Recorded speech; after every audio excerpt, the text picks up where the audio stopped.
And welcome everybody. This is the Going Home with Tony show, and we have Claudia here, Hi, Tony. and we have the famous Very famous. citizen of the world, Melody Fletcher, Yay! Woo! Yay! flown in from Germany, and now how are your arms, by the way? From all that All flying. that flying, is it hard? So tired. Yeah. So Well, Claudia, tired. just tell us a little bit about Melody that we don't already know. Okay. Melody Fletcher is an expert in the law of attraction who doesn't believe that spirituality or personal development have to be so darn serious all the time. She helps people who are tired of not being happy to figure out what they truly want, why they haven't gotten so far, and teaches them exactly what they need to do to realize their dreams. Her blog, a humorous, no holds barred, no BS look at how the law of attraction works and how to actually apply it to real life situations, appeals to an audience of intellectuals who don't take life too seriously. Leaves me out. Oh, we'll include you because we love you. Okay. And appreciate her direct and honest approach as well as her ability to generate rapid life-changing results. Mm-hmm. Melody is also the author of the fabulous book, Deliberate Receiving. Finally, the universe makes some freaking sense. And of course, you can read more about Melody on her website, www.deliberatereceiving.com. That's what we need, more calm in our life. Well, Melody, the last time we spoke, you told us that life is supposed to be joyous, not Suffering. suffering. Is that still the same, or have you changed your position?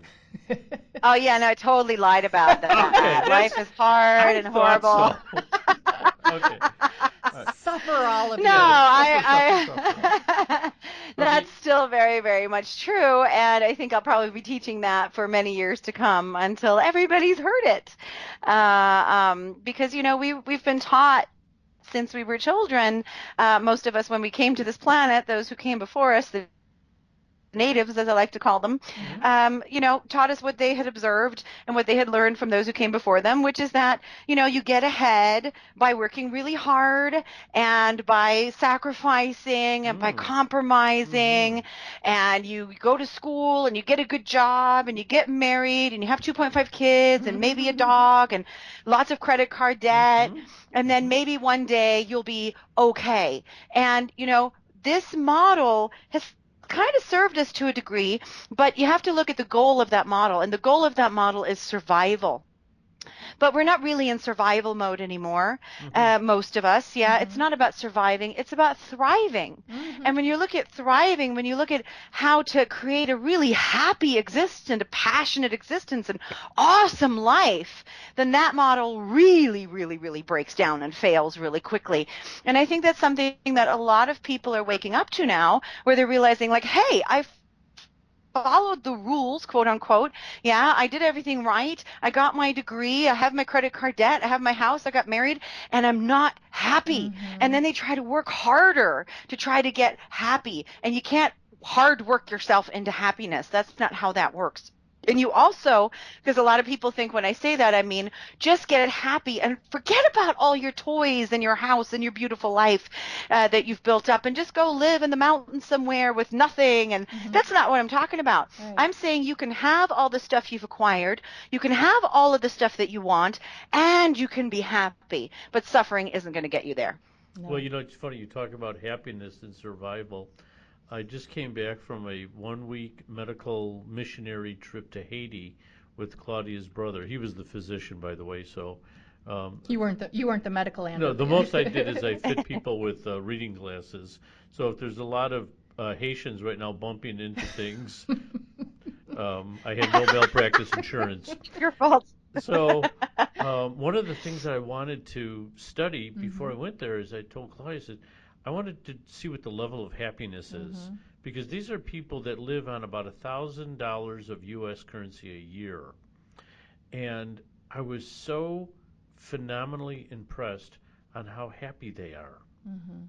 And they Hmm. were so genuinely loving and embracing, Laughing a lot. laughing, and there was everybody's on their little scooters, and we were out in the rural area. We were way north of Port-au-Prince, and everybody is tooting their horns and they're waving at each other and high-fiving each other, and they really are in survival mode because women walk around with 5-gallon pails of water on their head, and Yeah. you'll never conserve water until you have to haul it. And they Yeah. have to haul water. There's water haulers all day long. So that was really a remarkable, eye-opening experience for me. So one of the things I want to go over this evening with you, Melody Fletcher, author of Deliberate Receiving, Finally the Universe Makes Some Freaking Sense, is how do we live a life of joy? And here's the big one, fearlessness. How do we Mm. deal with that one common emotion that links all of us together? Talk to us about fear and how we can just scare the bejeebies off of ourselves, and how do we take ourselves out of fear? Well, first let's talk about what fear is. Okay. So on an energetic level, fear is essentially when energy is flowing, the energy of passion and joy is flowing, and it hits a wall of resistance, something that resists it, something that contradicts it. So we talk about limiting beliefs, a limiting belief that contradicts it.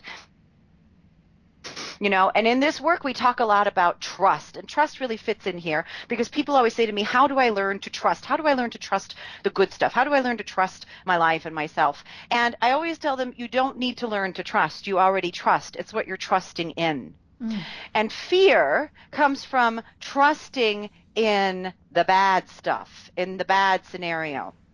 And again, this is what we were taught. We were taught to trust the bad stuff because if you trust the bad stuff, you stay safe. If you assume that there's a saber-toothed tiger outside your cave, then even if there isn't one, you're still safe. So better be afraid all the time just in case. Is that the because fear and danger lurks everywhere. Is that the be prepared? What is your Don't philosophy? get caught with your pants No, down. not that one. Oh, Where another one? anything else is if you expect the worst, that's it. Expect the worst, and anything else then is better. Benjamin Is Franklin. that kind of the philosophy Yeah. that you're speaking to But here? Exactly. So we're often afraid just in case because we're afraid not to be afraid. That's Because weird. fear keeps us, because fear keeps us safe in our weird, twisted belief system. But when you understand energy and you understand the technology of reality, which is what I teach, for me, it's a technology. It's not some entity out there that's judging us and deciding what we deserve and what we don't. It's a computer. It's technology. It's input, output. And when you understand that the universe really is just a mirror, reality is just a mirror, and it's mirroring back what you're doing with your energy all the time, then if you are putting fear out there, you're going to manifest things to be afraid of. Your fear will be proven true to you. It will be proven right to you. So how do we overcome that fear? Well, we recognize what fear is. And this isn't my saying, but I'm going to steal it. It's false evidence appearing real. And if you consider that everything's just a hologram anyway, we're afraid of our own hologram, the hologram that we're creating. It's ridiculous. So the way that you... Go ahead, I'm sorry. Yeah, I was just going to say, the way that we overcome fear, because you can't just tell somebody, well, stop being afraid. Right. That doesn't work. I'm sitting there in a dark room and I'm imagining all of the creatures that could be coming at me and just stop being afraid. You can't do it. You can't shut it down like that. And so there's a couple of ways to get rid of the fear. And the first one is obviously turn on the light. Start actually dragging the monsters out from under the bed and take a look at them, bring them into the light. And this is the work that I do. We actually take a look at the fears. We take a look at the beliefs. So, for example, if you're afraid of something happening, don't push that fear away and say, well, I'm not going to take a look at that, but that could happen, so I'm not going to act. So let's make this into a real example. I want to start my own business, but I'm super afraid of doing that because it could go wrong. Then I would say, take a look at that fear. What could go wrong? And really follow the fear all the way down to its ridiculous conclusion. And it will always be ridiculous because you're just making shit up at this point. You're just making it up. You're just telling a story, and you're telling the worst possible story you can imagine. And if you follow the fear down, you're always going to find that point where you go, I'm being utterly ridiculous right now. This is just stupid. And you're going to make yourself laugh. Yeah. And the other way to overcome fear is to do it incrementally, bit by bit. So you don't jump into a shark-infested tank and go, I refuse to be afraid, because you probably aren't going to refuse to be afraid. You're probably going to be terrified, and you don't want to there's no need to hit it that head on. You start with small challenges, looking at fears that don't shut you down, that are manageable, and you start clearing those. You start pulling those into the light, because people always think there's this big monster in the dark, and it's just growling and snarling, and then they pull it out into the light, and it turns out to be this little stuffed animal going, wow, wow, and you think, this is what I was afraid of? Seriously? Yeah, and it's never any bigger than that. I have worked with thousands of people personally, and it has never been any bigger than that. What about the Go ahead. fear? So here's a big fear that I think really creates a lot of the smaller fears in people's lives. At least that's my opinion. What about the fear of death? Well, that is a really, really big one. And it's one that I talk about a lot because it's something that bumps up against people. And there's this huge paradox in the fear of death. Because people, first of all, think that if you're afraid of death, or if you're not afraid of death, then you're going to live your life recklessly. So we always think of the people who go out there and they do really extreme things, and they basically almost try to kill themselves and everything they do because they're not afraid of death. But the paradox is actually it's the people who are most afraid of death that live the least. Everything shuts them down because everything feels like it's dangerous. Everything, and even stuff that couldn't kill you feels like it could kill you because you've got all that fear of death. It's an existential fear. And when you no longer fear death, you actually start to really live your life. It sets you free. So that's a huge paradox right there. And that's why it's kind of a really stupid fear. It's also a stupid fear because there is no death. And I understand that this bumps up against people's belief systems, and you don't have to take my word for it. You have to have experiences in your life, if you open yourself up to them, that prove this to you. I can't prove it to anybody. Yeah? But perhaps this will resonate with people as they hear it. There really is no death. This is a computer game. It's an awesome computer game. It's an important computer game, but it's a computer game. So let's not take it quite that seriously. And who we really are really the players, not the characters in the game. And when we die, quote unquote, all we're doing is removing our focus from this physical body back into who we really are, which is much, much, much bigger than that. We don't actually go anywhere. And I mean, I can tell you that I've had this proven to me because I communicate with people who have transitioned into the non-physical. Yeah, they're not dead, they're around. They frequently come through. And yeah, the first time it happened a few years ago freaked me out a little bit. And I already didn't believe in death, but still, because I couldn't really have a strong belief in death in order for me to attract that experience.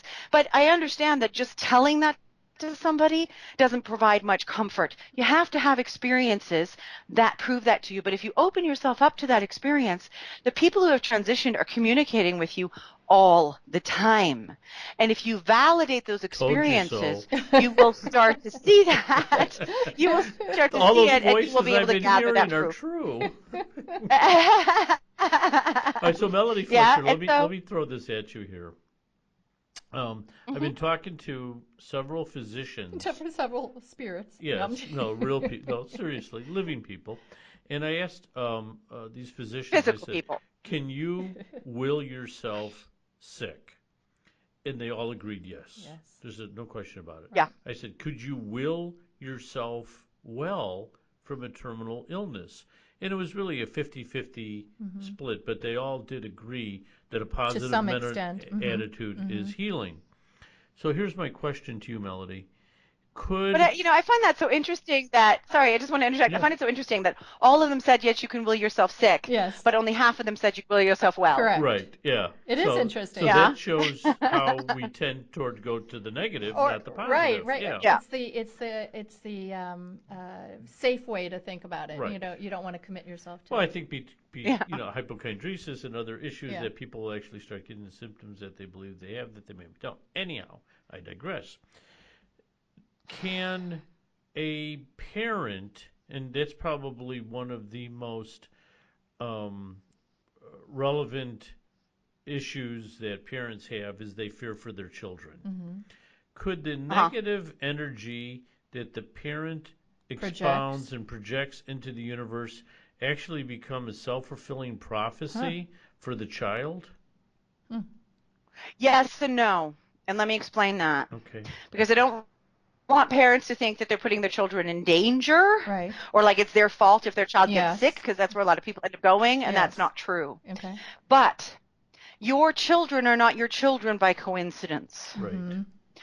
And it is very possible for somebody who has a lot of fears to attract a child, a soul who has come in and who is very willing to mirror those fears back to them. Mm-hmm. And these are phenomenally ambitious and brave souls who come in for the express purpose of mirroring these things back to them, to not just the parents, but everybody who's involved, including the doctors, the relatives, and anybody who hears about it, family, friends, even people that hear about it on television. Yeah? So every time you hear about these stories, because people misinterpret the law of attraction, they say, well, if we attract our own, if we create our own reality, we attract our own reality, or we receive our own reality in my teaching, yeah, then did that little child who has leukemia sort of do something wrong, which caused him to have leukemia? And no, of course not. But nobody does anything wrong causes them to have leukemia or any other. That's not how it happens. You're not being punished. Yeah, it is all a matter of energy, and you pick up the energy from your parents, from your culture, from your surroundings, from your timeline in utero. You soak it up like a sponge. Yeah, and you are your parents are there to pass on to you certain belief systems that you have come to clear or to mirror back. And you have to understand that when somebody has a great deal of fear, in order for that to manifest in their life, there have to be those who have to be willing to manifest that for them, to mirror that back to them. Just as if somebody has a victim vibration, there has to be somebody who's willing to play the perpetrator. So the victimizer. So with the people that are, so these children are born, they're supposed to be born by their parents that they went to because of their vibrational attraction. And it's a match. Yes. So forgive me for my naive way of putting it, but no accidents. No accidents. So now the child is a young adult, and they were joined with their parents because of the vibrational attraction. And let's say it's one of a mirroring capacity where they're mirroring. Since we're talking about fears, we'll talk about fears. They're mirroring that is what they manifest. They are just a fearful person. But now, as they're getting older, they don't like that quality in them. And they may not have known they were mirroring it, but they don't want that in their life anymore. Is it possible to make a life change if you were here in this lifetime because of the vibrational pull of, again, we'll use fear, of fearful parents, for instance, and that was your I don't know, mission in life. Can you actually change the direction of your life so that it's not a fear-driven life? Yes, and that's true for everybody. Because what you have to remember is that people think about destiny. Yeah, in terms of your life is planned out completely and you're destined to meet this person, you're destined to do that, but that's not how it actually works, because otherwise we would really have no free will whatsoever, and we have free will. But here's how it works. You choose from the non-physical your starting point, the vibrational soup, if you will, that you get born into. Yeah? And then from there, you always have the ability to surpass it.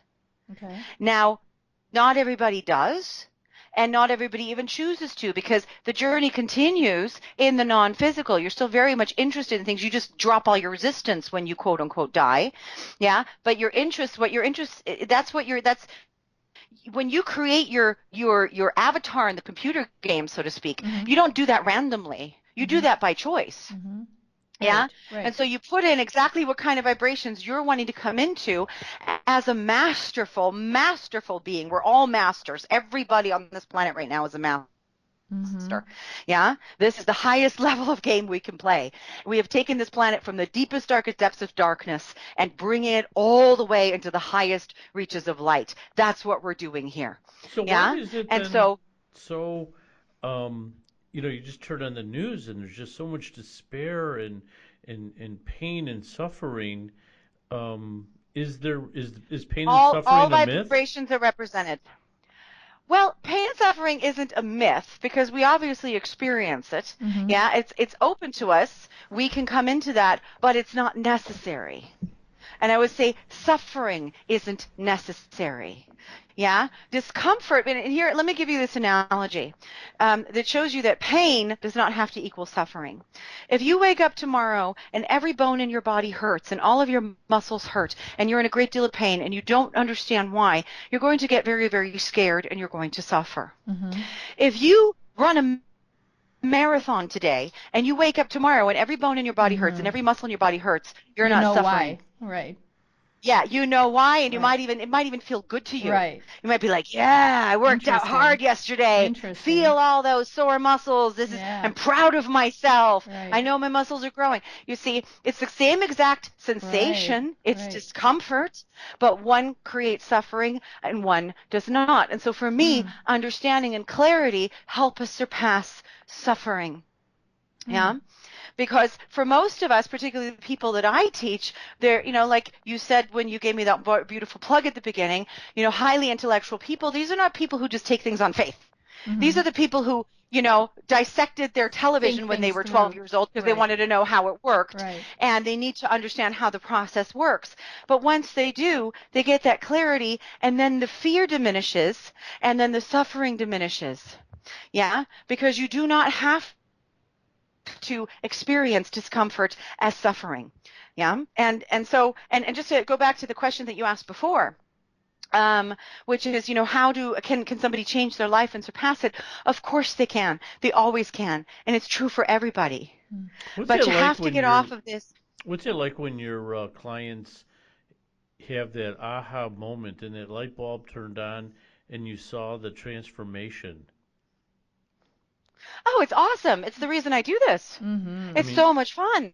And the thing that you said about brave souls that chose the parents to live that prophecy, whatever it may be. So even in dysfunctional families, when there could be a dysfunctional parent, that then there becomes a dysfunctional child, is it your supposition that that child was really brave in choosing a hard life? Well, the thing is, they didn't see it as a hard life from the non-physical. Yeah, because if you go with the video game analogy, and there's a reason I use it because it fits so well. If you are a really, really good gamer, you're at the top of your field, you don't choose the easy level. You want lots of monster bosses, you want lots of obstacles, you want lots of things to overcome. Yeah, Challenges. because that's fun. The challenge is fun. But how can you ever test your mastery more than forget that you're a master? Wow. I mean, it really just puts such a different perspective on everything. Everything. That I ever, yeah, everything about everything is everything. But the concept that it is the ones that we label to be dysfunctional are really the bravest and the most challenged and challenging. And they're our greatest teachers. Your children are your teachers, and that is true 100% of the time. Yes. Your children are your teachers.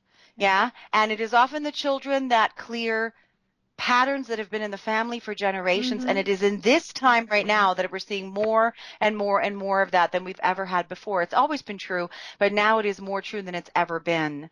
And I talk to a lot of people where we clear patterns that have been in their family for generations, and they finally break it. And the beautiful thing that happens is that I've certainly seen this in my own family, where I shifted energy that then ended up creating a domino effect and shifting that energy in other members of my family.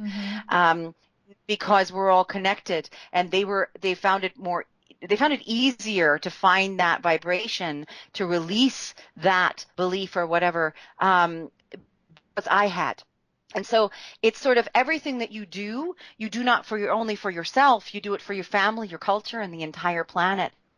Every belief that you release, you help the planet release as well. I have a question.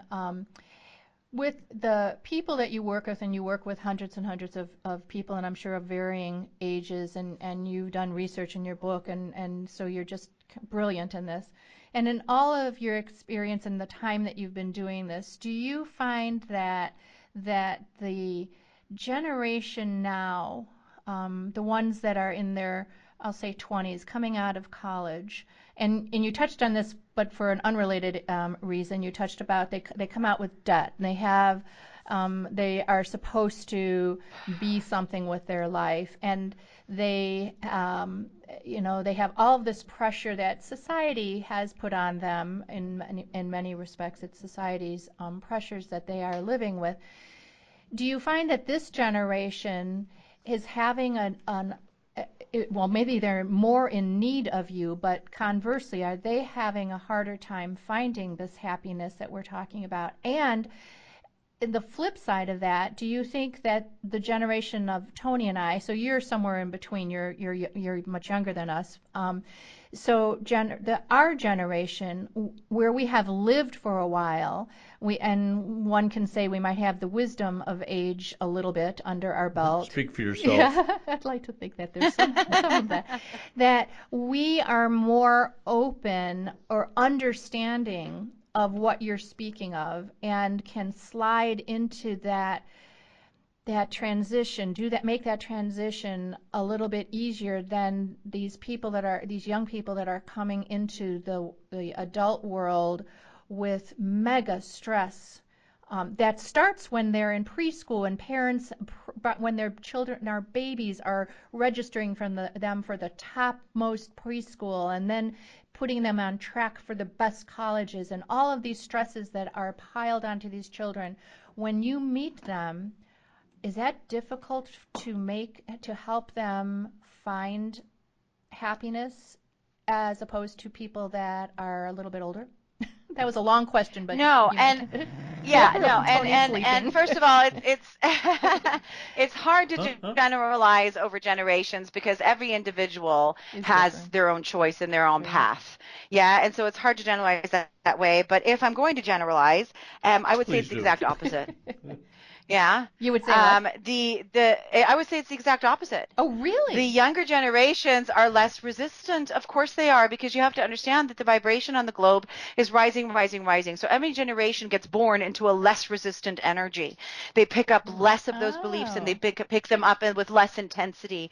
And so it is actually, you look at the little children now, they just will not be trained into conformity. It is so beautiful. They question everything. They rebel. A lot of kids are coming in with what we would like to call disorders or autism and things like this. Kids that you cannot yell at enough to get them to conform. These are powerful, powerful teachers. Kids in their teens are beautiful to work with because they get this so quickly. People in their 20s, they are picking it up because they still intuitively know more, and they never picked it up to the degree of their parents. But having said that, I also work with a lot of people in their 40s and 50s who have, like I said, done everything right and are sort of waking up now and going, heck, I'm not happy. What the hell's happened here? Yeah, right. Yeah, I'm supposed to have it all now. I'm supposed to be getting into an area of my life now where I should be able to take it easier, and nothing's the way that it's supposed to be, and what's going on, and I want some answers. Yeah, and this is where it comes down to the individual level as well, because people that are keeping themselves busy, being workaholics, that sort of thing, they have very little time for self-reflection. Yeah? But anybody that has a little bit more time, and teenagers have time, people in their 20s often still have time, people who are retired have time. Yeah, people who may have gotten finally that promotion where they don't have to work 18 hours a day anymore, they have time, and that self-reflection's coming in. Or things happen in their life, a catalyst happens that just shakes everything up. They thought their marriage was fine, and suddenly their partner asks for a divorce. Or there is an accident, or there's a death in the family that really shakes them up. Something shakes them up and gets them to look at it. So a lot of people, they might have an accident, spend 6 weeks in the hospital, and then they come home and nothing the same, because they spent 6 weeks for the first time in their life actually having time to reflect and to think. And it causes them to have all kinds of epiphanies, because this stuff is coming out, and it's coming out fast. People are waking up. But I would say that the younger someone is, the less resistant well, that's good. they are. If I'm going good to reassuring to It hear. is. It Yeah. is. Last night we had a couple friends over for dinner, and when you come over to the Shemekas for dinner, you better be prepared to leave your guts on the dining room Heart to table. heart Yes. conversations. And we were starting to talk about family and the relationships that we have with parents and siblings. And it seemed like the consensus was that we're born into these families that we may not choose as friends if we had the choice, but by the mere sake of DNA, we're related, and that the friendships that we make as in our adult life are so genuinely fulfilling and loving and rewarding that we look at our friendships as if it were our family. How come we can't be with our family in that loving, intimate way that we can be with our friends? You can. Well, tell us how. I'm waiting. I'm waiting. It's We've got an pen assumption and that you paper. can. Yeah, I'm taking notes, taking- Yeah, Melody. but what happens is that our family, obviously, they all come from the same vibrational soup. Now, it can manifest in vastly different ways, but for example, if you have a sibling, they often have the same exact beliefs that you do, but they might manifest very differently. They might present very differently, They do. and even in opposite ways. So, for example, if you have two sisters that were sexually abused in a household, one might become sexually promiscuous while the other one becomes completely frigid. You know, that's kind of a big drastic example, and you have that play out in different ways. One person might become very fearful while the other person, you know, if they grew up in a house that was very poor, one person might become very, very fearful about money and become very miserly, while the other person has no trouble making money but can't hang on to it and spends and spends and spends and lives paycheck to paycheck even though they have a huge paycheck. Yeah. So these things can present in vastly different ways. But the reason most of us cannot create the relationship with our families is quite frankly because we don't want to. Because we resent the hell out of them for all of the things that they mirrored back to us so perfectly in our childhoods, and we're not willing to let that go so that we can have that relationship. We don't have that history with our friends. Right, so how do you let it go? Well, the short answer is you just do. You choose to, but that's the Wait a really minute. unsatisfying There's no answer. short Yeah. answers at the Going Home with Tony show, young lady. Young lady. And that's the unsatisfying answer because until you're ready, until you've practiced letting go to the degree that you trust yourself to be able to do that, you can't just do So that. You did can you get to the do it? point where you can literally just let things go. Did you do Oh, it? yeah, I've let a lot go. With Yeah. siblings? With siblings, with pretty much everybody in my family. The relationships with my family have completely morphed over the last 20, 30 years. No, did you ever find yourself not being who you like the old Melody?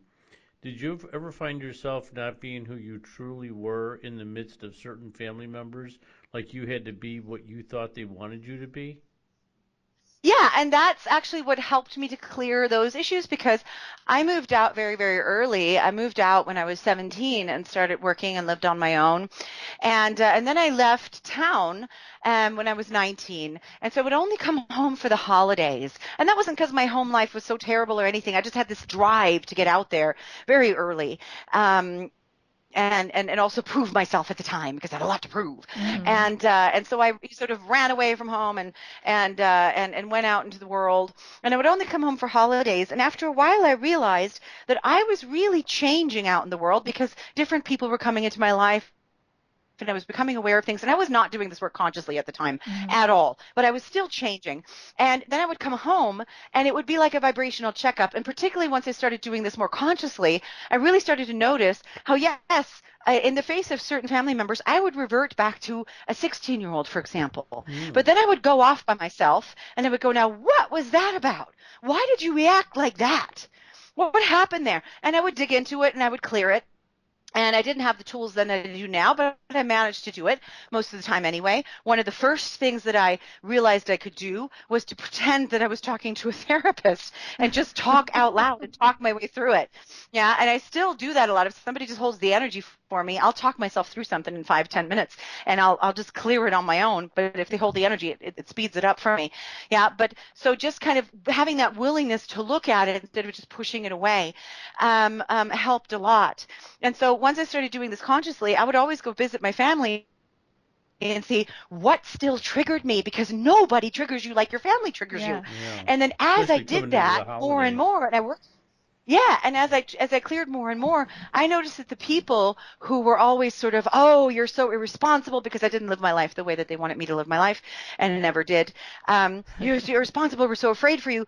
They suddenly became my biggest fans and started asking me for advice and going, oh, we always knew you were special. You always, and I'm like, you didn't. You were my biggest critics. But and I didn't have to.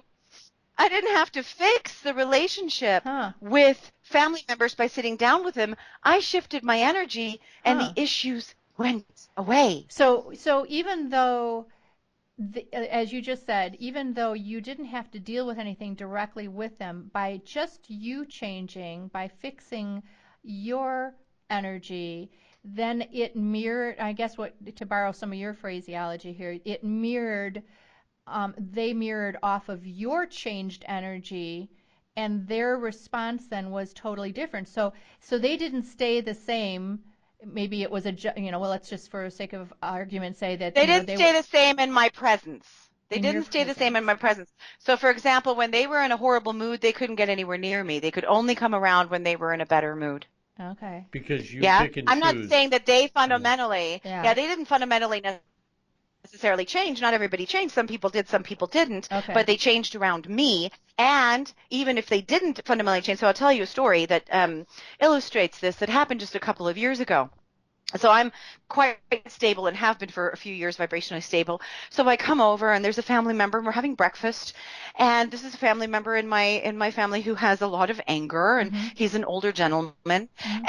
And he started to become very angry about something that had happened, and he started to kind of take it out on his wife who was sitting there. And I thought, well, I'm not going to watch this. This is not an energy I want to partake in. So I very consciously poked him, and I said something to him that got him to direct his anger straight at me. And I opened myself up and let the anger just flow through me. And in about 10 seconds, it was done. He calmed right down, and we had a very pleasant breakfast after that. I mean, if he had not been willing to let it go like that, he had no idea what just happened. But I did. Yes. And there was another family member who was sitting next to me who knows what I do and understands what I do. And she just looked at me. She goes, what did you just do? Because she knows him much better than I do.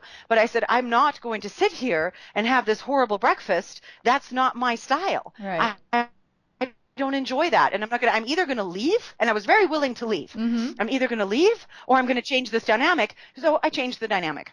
Awesome. Yeah, but it was because I did not resist his anger. I didn't take it personally. It did nothing to me. I didn't hang on to it. It didn't trigger me in any way. And you didn't I just fight let him back, direct it at me. I didn't fight back. I just let it flow right, and I actually felt it go through me because it was a massive wave of anger, and then he was done. What a great nugget of advice going into the holidays. Right. Because so many people have to travel home for Thanksgiving, Christmas, and New Year's, and that is probably one of the most stressful times. Or can be. And typically people that don't live with their family, but for some reason they're guilted into nothing says the holidays like family, but they can't wait to get the hell out of there. Right. They're already planning for their trip home. The thing you always want to remember, particularly as you're going into the holidays, this is a piece of advice I can give you to really remember, is you are not responsible for their behavior. You did not manifest their behavior. You didn't turn your uncle into an a-hole. Yeah? But your reaction is your responsibility. Yes. So the fact that you just can't sit there and go, oh, well, he's angry and he's an angry person and he needs to level up and he'll figure it out. Or you sit there and go, oh, my God, I can't believe you just said that to me. Oh, what an a-hole. This is horrible. And you let all that stuff come up. That's your shit. Your reaction is your shit. That's what you want to take a look at. Sure. You don't, and people think I got to change him so I can feel better. And that never, ever, ever works. Nobody wants to be changed. Yeah. Right. But if you then take a look at it with yourself so that you let it go, then not only will you no longer be influenced by his behavior, but the chances are very good that his behavior may actually change in your presence. I think there's a lot of intimacy in anger, especially when you're in a family situation and take Thanksgiving, for example. One of the greatest Thanksgiving disasters was Al Pacino in Scent of a Woman when he and Chris McDonald or Chris O'Donnell. Chris O'Donnell went to Al Pacino's brother's house for dinner at Thanksgiving. It was a total train wreck, but there's that certain intimacy that goes on when somebody invites you into the mosh pit for some mano y mano, and that in your situation, you just let it go right through you, and you didn't take the bait. Yeah. Because here's the thing that you want to remember. Everybody wants to be who they really are. They need to be given permission. Mm-hmm. And when you go and attack somebody back, because generally, and this is very interesting, when you really start to get this, you're really able to observe it. And I'm a really big observer of people and of energy, and I so enjoy it. But what's really interesting is that usually when somebody in your family, if you have a member of your family that lashes out or does so in like passive aggressive ways, and it gets everybody's goat up and it gets everybody tense, seconds before they lashed out, I promise you, they felt attacked by something. Now, it might not be anything that anybody else can see as an attack, but I promise you they felt attacked by something, and they're defending themselves. And it's because people cannot see the fact that, well, why would you feel attacked by that? Nobody even meant it like that. Yeah, but that's your perspective, and they have their perspective. And if they're coming from a victim mentality, which many people are, they're going to feel attacked by the most inane things. And then they're defended, then they lash out, because they're just trying to kind of say, well, I'm okay, right? I'm not as bad as you are. You're worse than me. Ha ha ha. But and it drives everybody crazy when people do, and everybody's got a family member like that. And it drives everybody crazy, but all they're really doing, it's really quite sad. They're really just defending themselves because they feel attacked all the time. But the beautiful thing is that when you become really authentic and stable, then around you, and I've certainly seen this with people in my family, they then show you their authentic selves. And that's always beautiful. Yeah. Well, you make it sound so damn easy. What are you doing on Thanksgiving, Christmas, New Year's, and the rest of our life? In the meantime, I'm Claudia, leaving the country. You need to get out more. Claudia, do you have any notes? And I think we have an ad from one of our sponsors coming up. Okay. All right, just as a reminder, and I want to say too, and we should have said it at the beginning of the show, that we're honored and thrilled to have Melody today. And as I've put on our website, and I want to share with our listening audience, we're going to be graced with Melody's presence on. At this point, we are talking about doing it the second Thursday of every month. I think she's going to come live with us. Oh, she's going to live with us? Yeah. That's awesome. I think it'd be fun. I can't think of anything more fun. So our listeners are going to be very excited. Drive her crazy. No, I don't think No, she'd run like hell. Trust me. All right, so just a reminder, you can find pretty much everything you want to know about Going Home with Tony on our website, www.goinghomewithtony.com.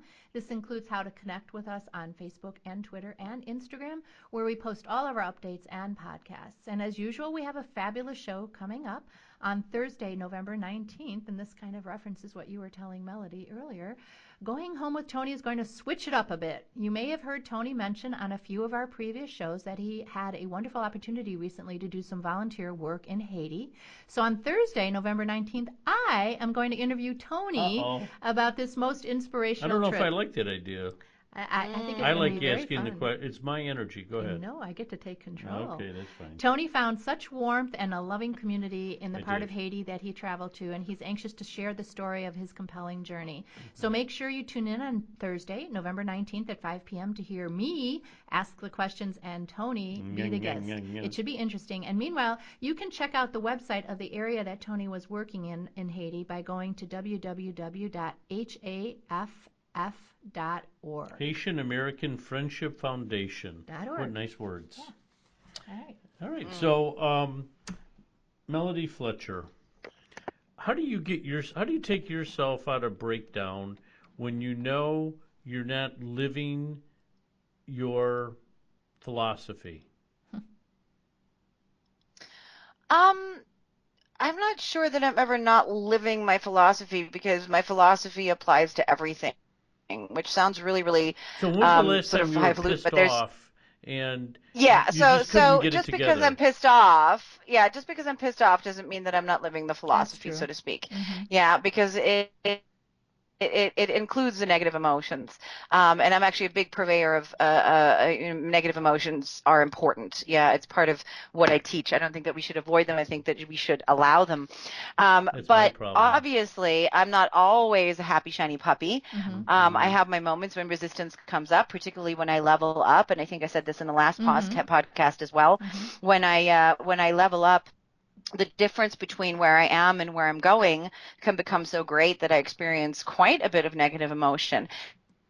But what's different is that I have the understanding. This is why I say that, understanding and clarity helps us to surpass suffering. Because I have the understanding that I do, I know what's going on. So I don't become, despondent about it or afraid of it. I have the negative emotion and I have it fully, but I understand what's going on. So I can actually be happily angry or excited about being frustrated. Yeah.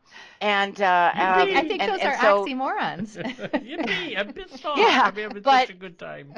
exactly, because you get this detachment from it and you're like, okay, so I'm angry and I'm just going to allow myself to be angry. This is nothing to be afraid of. This is nothing has gone wrong. For something's coming up to be released, and that's a good thing. I want things to be released. You always have a vibrational range, and there's always going to be something at the bottom of that range that wants to be released. Mm-hmm. Like, if you're going up in a hot air balloon, there's always going to be one sack of sand that's at the bottom, and that's the heaviest one, and you want to get rid of that to climb higher. And so I have to say that um, over the last few years, I really haven't had any moments where Wow. I completely went into, because I would have to go completely into disbelief. This isn't Yes. real, to go into real despondency. And I've had too many experiences now to really go completely into that. So I might bitch and complain, but I know that I'm bitching and complaining. And I might get angry, but I know that I'm getting angry Mm-hmm. and that I'm just releasing something. And so that makes it a lot easier. It does make it a lot easier. And I think that's a really big important point, is that people don't run away from their negative emotion or feel like they're failing. Oh, I should be at a point now where I've done all this work and I don't have negative emotion anymore. You're always going to have negative emotion, Mm-hmm. but it doesn't have to be full of suffering. That's a Mm-hmm. completely different thing. And I think that is really important for people that are listening to understand, because, of course, a lot of the talk that we are talking about together here is about happiness and trying to manifest your own happiness and a good life for yourself. Yeah. And that message can imply that you need to get rid of all of the negative crap in your life, and that is not, A, it's not possible, but B, I think the bigger lesson is to learn how to deal with the negative stuff that happens in our Right. life, Right. not to avoid it. And one of the things that you said earlier when we were talking about fear was, to use fear, to learn how to use fear to find the joy in life. And I think that's really a very important thing. So some of these negative things can actually lead you on the trail to finding something really good out of it. Yeah, absolutely. And I don't really even look at the word negative in the same way anymore. I look at the word negative the way that we look at a negative number. A -1 is not worse than a +1. Mm-hmm. It's not a value judgment. Yeah, it's just a connotation. And so for me, negative experiences don't have to be devastating. They don't have to be bad. They're just, negative emotions, quote unquote, are simply messengers that in this moment you are focusing on an outcome that you don't want to focus on. You're telling yourself a fictitious story about the future, and it's always a fictitious story because you don't know what's going to happen. You're telling yourself a fictitious story that doesn't feel good. Tell Mm-hmm. a better damn story. It's funny when you were speaking earlier about that dollars to donuts, that when a person lashes out, right before that, there's that possibility that they felt that they were being attacked, Right. and Hmm. everybody else in the Maybe room wouldn't threatened even or noticed something. it, Mm-hmm. but that person felt that they were threatened. When I was going through my practice marriage, uh, um, I was quite often felt that I was being attacked, but I didn't lash out. I got really, really, really small, like I was Hmm. invisible. So my feeling was that if you can't see me, you can't hurt me. Mm-hmm. Right. And it finally got to the point where it was intolerable, and I had to get divorced. So good, bad, whatever. I met Claudia, and I don't feel that way anymore. Yeah. But I didn't deal with it, and it's like one of those things that if you continually resist it, it's going to persist. And Yeah. and I even see today, just in my general work-a-day life, that when I'm feeling I'm being attacked, I still get very small, and I don't want to attack back, but yet I don't like being attacked. Well, in that instance, what I would advise you to do is to laugh by yourself and then pretend that person is standing in front of you and say everything that you want to say. That's called a constructive anger release instead of a destructive anger release, which would be you ripping their face off. Yeah. And so but it's because it's never about what they need to hear. It's always about what you need to say. And if you do not allow yourself to express how you're really feeling and what you really want to say, which means F you don't get to do this to me, because here you're by yourself. You can say whatever you want. Yeah. You can even imagine beating them into the ground and flinging them across a city and give yourself superpowers. It doesn't matter. It's about you stepping into your power. And as you do that, there's always a lot of clarity in an anger release. You may even get to the bottom of it and see, hey, this is what this is really about. Yeah. And I think movies do this so well. Sometimes where you'll see a character get really angry and they're sitting there and some older gentleman will come to a younger man and he'll teach him how to box, and as he's boxing and punching the bag, he'll get really mad and he'll punch and suddenly be like, I hate my father. Oh my God, where the hell did that come from? Yeah. And so stuff comes out of you, and because it's never about the person who triggered you, your boss or your colleague or your whatever. It's always about something deeper, something where you're feeling powerless in that moment, and you have to give voice to that part of yourself, because that's the part of yourself that's feeling small, but also the part of yourself that's suffering. You have to let that speak and say, what is it that you want to say? I honor you. I feel that you're important. I see you. I hear you. Because otherwise you're not seeing yourself. Yeah, wiser words seldom spoken. Yeah. You're such an old kindred spirit, Melody. Yeah. You just have like the wisdom of Watch the old, sages. Tony. Watch the old. Yeah, really. But you're like this Well, guru. don't worry. There's no such thing as death, so you're covered. You're like the guru at the top of the mountain that people And there's climb no the such thing as mountain. age. Yeah, right. Yeah. I'm looking at your picture right now. You're doing good, girl. Well, it's been a great hour, Melody. For me to say you are our favorite guest, that would be like a parent saying that you're One child was the favorite. that you're our favorite child. But we do love talking with you. I mean, you just after an hour with you, I just feel there's just so much more that I'm able to be without the suffering that I've been used to, and that's a gift. That's really a gift you give everybody. And I think our listeners benefit from that as well. And please, before we leave, tell our listeners where they and how they can get a hold of you, and tell them a little bit about what you do in your work with clients, because I'm sure that when they listen to you, they'd be interested. Well, you can find me at deliberatereceiving.com. I have a blog with over 500 full-length articles. These are not tiny little blog posts. These are in-depth 2,000, 3,000 word articles. I have a bunch of videos on YouTube that are linked to from there. They're on the blog as well. That teach you all about the technology of reality. I also have a book out called Deliberate Receiving. Finally, the universe makes some freaking sense, which you can get on Amazon, or you know where to get frickin' books. Go on. And so wherever books are sold, go get it. I would advertise my coaching practice, but I got to tell you, I have a waiting list that it's very difficult to get on the phone with me anymore. I don't find that hard to believe.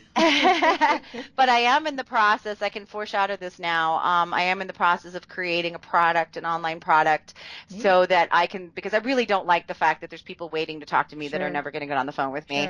So I want to be able to serve more people, and the book was a way to do that, and this is going to take it to the next level. And I'll say the name, the temporary name. I don't know if this is going to be the name of it, but right now I'm calling it the Happy Shiny Puppy Boot Camp. One more time. The Happy Shiny Puppy.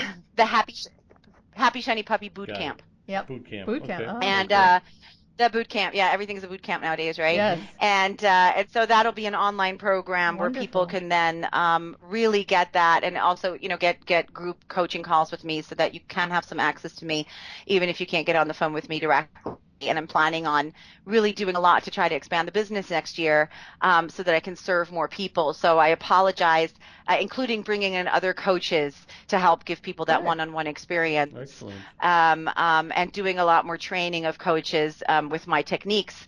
So there's a lot coming, which That's I'm, pretty going to be exciting. really excited to surprise. tell you guys about. Yeah. That's very But exciting. Well, Melody but there's Fletcher for also a lot president. of but there's a lot of free information that I've published, and you can really glean a great deal from that. Or if you want the whole system in one place, just go get the book. And Yes. that's, I don't make a lot of money from the book, but I do think it's just excellent. And I'm just its mommy. I channeled the book. I wrote it in a month. I don't take credit for its brilliance. Fabulous. So I'm very proud of it. And I, on a totally unbiased opinion, it is a fabulous book and easy to read.